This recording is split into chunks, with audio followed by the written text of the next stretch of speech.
Bonjour, je m'appelle Ping Xiang. Aujourd'hui, j'ai envie de vous partager deux petites réflexions.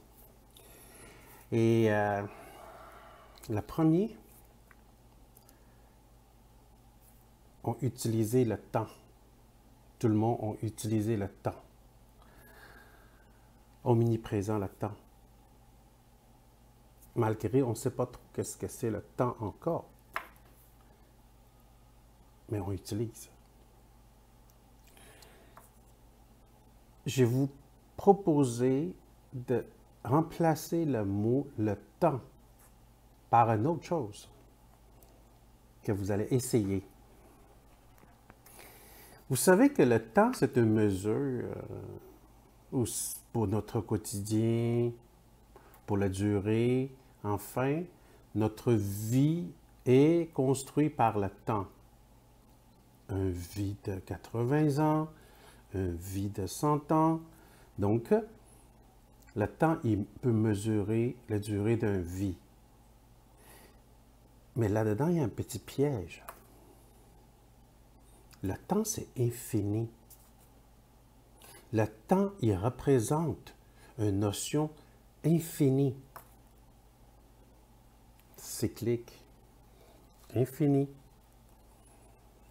et qu'on utilisait une mesure infinie à aller mesurer notre durée de vie qui a une fin, qui a un fini, qui a une fin. Donc, on risque de mal mesurer. Notre vie, il y a une limite, et le temps, il n'y a pas de limite. On utilise quelque chose d'illimité à les mesurer, représenter quelque chose qui a une fin. Donc, vous pouvez essayer, mesurer, par utiliser le thème la vie. Par exemple, oh, t'arrives tout. Non, non, non, non, c'est correct que j'ai un peu de temps à perdre. Remplacé par le temps par la vie. Oh non, non, j'ai un peu de vie à perdre. Ça sonne pas la même chose. Essayez ça, vous allez voir. Vous verrez le temps différemment. Vous utilisez votre vie différemment aussi. Sous ce contexte, je continue à avancer encore un petit peu. On dit le déconfinement, hein, on voit la lumière du bout du tunnel. Pendant la COVID, les gens, ils font attention, tout ça. Enfin, c'est pourquoi qu'on peur de mourir. On peur de la COVID nous fait mourir. Donc,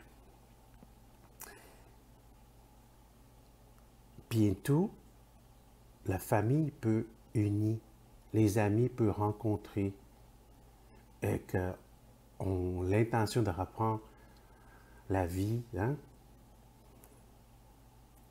La terrasse, le restaurant, le repas convivial qui s'en vient. Je vais vous donner un petit conseil.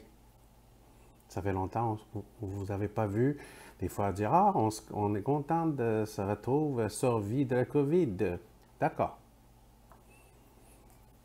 Fais un petit exercice. Le couteau, la fourchette, la cuillère. Mettez le couteau, la fourchette sous une distance à peu près un pied. Après, vous demandez aux membres de famille, aux amis, quoi que ce soit, de mettre la cuillère dans l'espace où est-ce qu'il est rendu dans sa vie. Couteau, fourchette, après, dans l'espace, à peu près un pied, où est-ce qu'il est rendu? Mettons quelqu'un qui a 40 ans, qui pense qu'il va vivre à 80 ans, mais ils mettent sur le 6 pouces, hein, dans le milieu. Donc, laissez chacun faire un exercice comme ça. Ça a aidé beaucoup à prendre la conscience. Ça ne peut pas trop transformer, changer de quoi que ce soit. Mais je vous garantis, dans ce repas, vous avez beaucoup moins de vie à perdre pour, on dit, des niaiseries, des affaires qui n'ont aucune valeur. Et que vous allez mieux profiter le moment ensemble si attendu. Sur ça, je vous souhaite une excellente soirée. À bientôt.